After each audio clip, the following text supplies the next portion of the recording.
అందరికీ నమస్కారం. సరస్వతి తెలుగు సాహిత్యం ఛానల్కు స్వాగతం. ఈ వీడియోలో నేను జాస్వా గారి గబ్బిలము కావ్యంలోని 21 నుండి 30 పద్యాలను మీకు వివరించబోతున్నాను. ఒగి సంసారము దిద్దు కొంచెం కరమత్యుచ్చ స్థితిన్ తూగుచుం పగలెల్లన్ బుండి వృత్తి నుండి అనుకంపన్ శర్వరి వేలలన్ పగలం తోలు దరిద్రమూర్తుల సమాశ్వాసింపయే తెంచితే కగ సన్యాసిని అర్హురాలవ కలంకం బైన మర్యాదకున్. ఓ గబ్బిలమా, పగటి వేళంతా చక్కగా కాపురమును దిద్దుకొనుచు ఎంతో ఉన్నత స్థితిలో మునీశ్వరునిలా ఉండి చీకటి పడిన ఈ రాత్రి సమయాలలో జాలితో దయతో వేదనతో బాధపడే కటిక నిరుపేదలైన వారిని ఓదార్చటానికి వచ్చావా? ఎట్టి కల్మసం లేని గౌరవానికి నీవు తగిన దానివే. గిరుల గుండెలు కరంగి నిర్జరములడ్డు ఉబుకుచున్నవి దిశల నన్ను రడింపన్ పక్షి కళ్యాణి సోదర ప్రజల కంట నిర్గమించెని ఒక్క కండీటి చుక్క.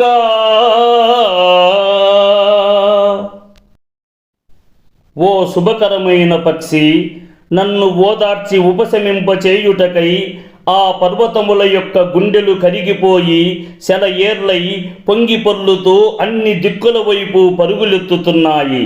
కానీ మా తోటి తోబుట్టువుల వంటి ప్రజల కళ్ళ నుండి ఒక్క కన్నీటి చుక్కనైనా రాలిందా? చుట్టాలే కదవాలకిల్యు ఎనతేజుల్ యోగ విద్యానిధుల్ పుట్టం తాపసులార్ధ చిత్తులు మహాత్ముల్ వైన తేయస్తుతిన్ చెట్టుం కొమ్మన్ పరిత్యజించిన పరశ్రేయస్సు కాకాంక్షులో పిట్టా నీకు నమస్కరించెదను, నా విజ్ఞప్తి ఆలింపవే.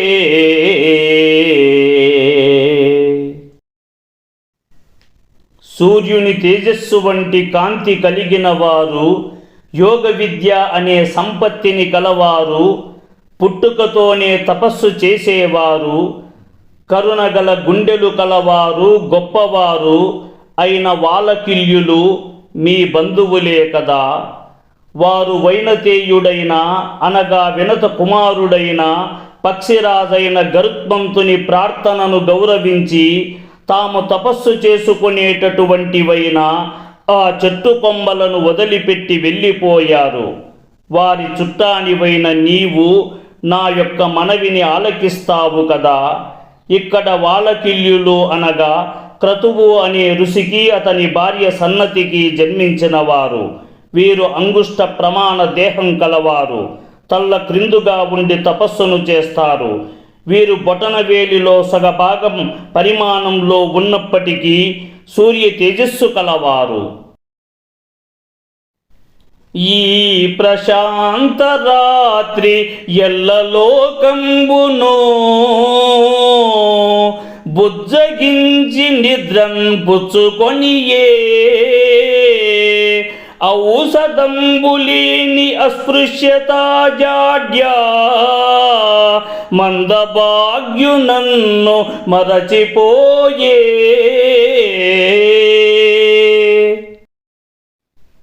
నిశ్శబ్దంగా ఉన్న ఈ చీకటి రాత్రి జగమునంతటిని ఓదార్చి బుజ్జగించి నిద్రపుచ్చెనది. కానీ ఏ మందు లేని అంటరానితనమనే రోగగ్రస్తుణ్ణి దురదృష్టవంతుడనైన నన్ను మాత్రము మరచిపోయింది.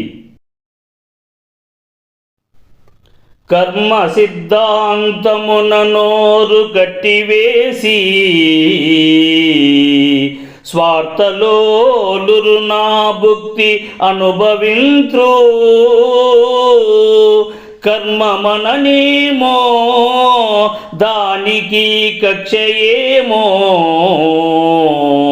ఈశ్వరుని చేత రుజువు చేయింపవమ్మా. కర్మ సిద్ధాంతం అనే సాకుతో నా నోరును కట్టివేసి స్వార్థలోలురు నా తిండిని అనుభవించుచున్నారు. ఈ కర్మము అంటే ఏమిటో, దానికి ఈ కోపం ఏమో ఎందులకో ఆ పరమేశ్వరుని చేత నిరూపించవమ్మా. ఆలయంబున నీవు వేలాడు వేలా శివుని చెవి నీకుంకొంత చేరువగనుండు మౌనిక గరాగ్ని పూజారి లేని వేళ విన్నవింపుమునాదు జీవిత చరిత్ర. ఓ గబ్బిలాల రాణి, ఆ పరమశివుని యొక్క ఆలయంలో నీవు తలకిందులుగా వ్రేలాడేటప్పుడు ఆ శివుని చెవి నీకు అతి సమీపముగా ఉంటుంది. అక్కడ పూజారి లేని ఆ కొంత సమయంలో నా జీవిత చరిత్రనంతా ఆ పరమశివునికి నివేదించుము తల్లి. ఆ పూజారులు విన్న నీకగును ప్రాయశ్చిత్త ఈశానుండున్ కోపించున్ వివరింపయేమిటికి నీకుంపొమ్ము వార్తక్యమున్ దాపై పెంజట తెల్లనైనది నిశీద శ్రీకి నా కేటక వ్యాపారంబు ముగించి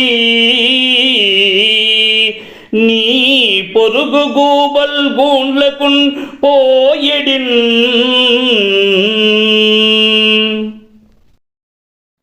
అక్కడి శివుడి ఆలయంలోని ఆ పూజారి విన్నట్లయితే నీ మీద పగను తీర్చుకుంటారు. ఆ పరమేశ్వరుడు కూడా కోపం తెచ్చుకుంటాడు. నీకు వివరంగా చెప్పేదేముంది? వృద్ధాప్యం దగ్గరై నిశ అనే స్త్రీకి ఉన్న దట్టంగా ఉన్న జడలన్నీ కూడా తెల్లబడిపోయాయి. వేట అనే పనిని ముగించి నీ పొరుగువారైన గుడ్లగూబలన్నీ కూడా ఇళ్లకు చేరుకుంటున్నాయి. నిశ అనే స్త్రీకి ఉన్న జడలు తెల్లబడ్డాయంటే తెల్లవారి సూర్యోదయం అవుతున్నది అని వివరణ.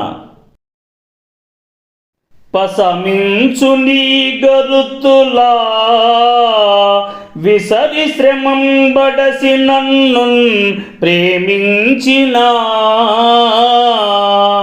నీ యశమోపకారమునకు పసదన మిడలేకనే రుణస్తుండనైతిన్.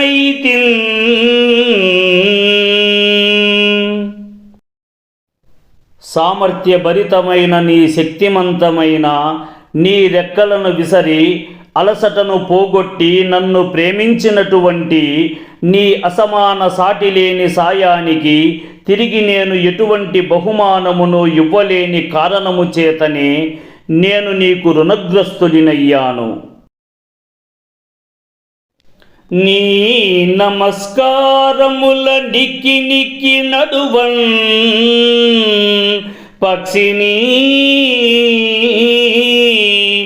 నాకు ఉద్యోగ బలము లేదు మెచ్చందగు నీ కళాశక్తి మచ్చరింప కగసతి నాకుంకులము యోగ్యతలు లేవు. ఓ గబ్బిలమా, నువ్వు నమస్కారాలు నాకు తెలిపితే దర్పంగా గర్వముతో దర్జాగా నేను నడిచేందుకు నాకు ఏ విధమైన ఎలాంటి ఉద్యోగ బలము లేదు.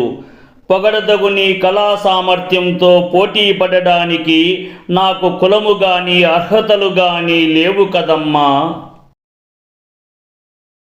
స్వార్థమున నిన్ను కొరముట్టువలె గనింపన్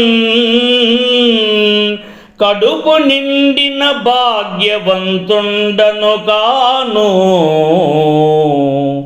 దోషములు చూపి నీకు నీతులు వచించి దొరతనము సేయంగా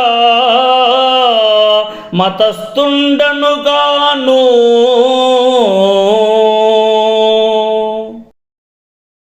స్వప్రయోజనం కోసం నిన్ను ఒక పనిముట్టుగా పరిగణించి వాడుకోవడానికి కడుపు నిండిన ధనవంతుడను కాను.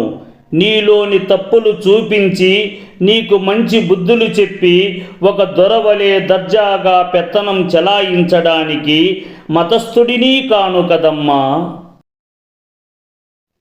మా ఛానల్ని లైక్ చేయండి, షేర్ చేయండి, సబ్స్క్రైబ్ చేసుకోండి. ఈ వీడియోపై మీకున్న అభిప్రాయాన్ని కామెంట్ సెక్షన్లో కామెంట్ చేయండి. కింద ఉన్న గంట సింబల్ని నొక్కండి.